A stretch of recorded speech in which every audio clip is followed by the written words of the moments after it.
குருபியோ நமக. நாளை தினம் ரிஷபராசினா இருக்குது. ராசிக்கு 10ஆம் இடத்துல சந்திர பகவான் வருது. சிறப்பு. 10ஆம் இடம் வந்து தொழில் ஸ்தானம், ஜீவனஸ்தானம், கர்மஸ்தானம். 6ஆம் இடம் அடிமை தொழில் ஸ்தானம்.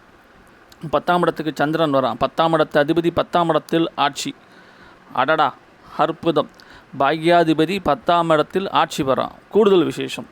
அப்போது நாளை தினம் ரிஷபராசி நேயர்களுக்கு கோவில் கைங்கரியங்கள் செய்யக்கூடிய ஒரு அமைப்புகள் உண்டு. தாராளமாக செய்வதனால நன்மை மேன்மை உண்டு. இப்போ ஒரு கோவிலுக்கு ஏதோ போகிறீங்க, ஒரு செங்கல் வாங்கி தருங்க, ஒரு காம்பவுண்ட் வால் கட்டுங்க, ஒரு கேட் வாங்கி கொடுங்க, இல்லை கோவிலுக்கு ஏதேனும் உங்களுக்கு சிமெண்ட்டோ ஏதோ வாங்கி கொடுங்க அப்படிங்க. அப்போ நம்ம அந்த செயலை நம்ம செய்யறதுனால நமக்கு எல்லா வகையும் ஏற்றத்தையும் முன்னேற்றத்தை தரும்.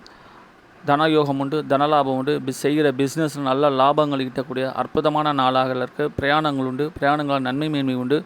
புதிய முயற்சிகளை மட்டும் நாளைக்கு தவிர்த்துறேன். ஏன்னா நாளைக்கு 11:30 மணிக்கு மேலே அஷ்டமியும் கரிநாள் நாளைக்கு ஃபுல்லாக இருக்கிறதுனால மற்றபடி சிறப்பான நாள். விக்ன விநாயகன் குலதெய்வத்தவங்க நன்மையான நாளாக அமைய